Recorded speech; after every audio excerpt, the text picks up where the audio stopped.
ট্যাংরায় একই পরিবারের ৩ জনের রহস্য মৃত্যু। ট্যাংরার 23 অটলসুর রোডে একই পরিবারের 2 মহিলা এবং একজন কিশোরীর দেহ উদ্ধার হয়েছে বলে খবর। ইতিমধ্যে ঘটনাস্থলে পৌঁছেছে ট্যাংরা থানার পুলিশ। 2 মহিলা ওই নাবালিকা আত্মঘাতী হয়েছেন নাকি এই ঘটনার পিছনে অন্য কোনো রহস্য আছে খতিয়ে দেখছে পুলিশ। জানা গেছে একই ঘর থেকে 3 জনের রক্তাক্ত দেহ উদ্ধার হয়েছে। 3 জনেরই হাতের শিরা কাটা ছিল বলে খবর। মৃতদের মধ্যে এক মহিলার স্বামী দুর্ঘটনায় আহত হয়ে মুকুন্দপুরের একটি হাসপাতালে ভর্তি রয়েছেন। এদিন সকালে বাইপাসের সামনে একটি দুর্ঘটনায় আহত হন ওই ব্যক্তি আরও একজন। সেই দুর্ঘটনার তদন্তে নেমে ট্যাংরার ওই ঠিকানায় পৌঁছন পুলিশ আধিকারিকরা। তখনই পুলিশ ওই 3 জনের দেহ উদ্ধার করে।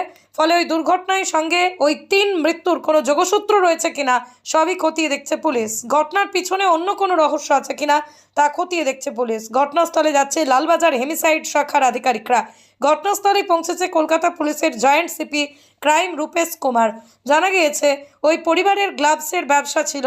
আত্মঘাতী হয়ে থাকলে তার পিছনে মানসিক অবসাদ নাকি অন্য কোনো আর্থিক সমস্যা রয়েছে তাও খতিয়ে দেখা হচ্ছে। এই ঘটনায় এলাকায় চাঞ্চল্য তৈরি হয়েছে।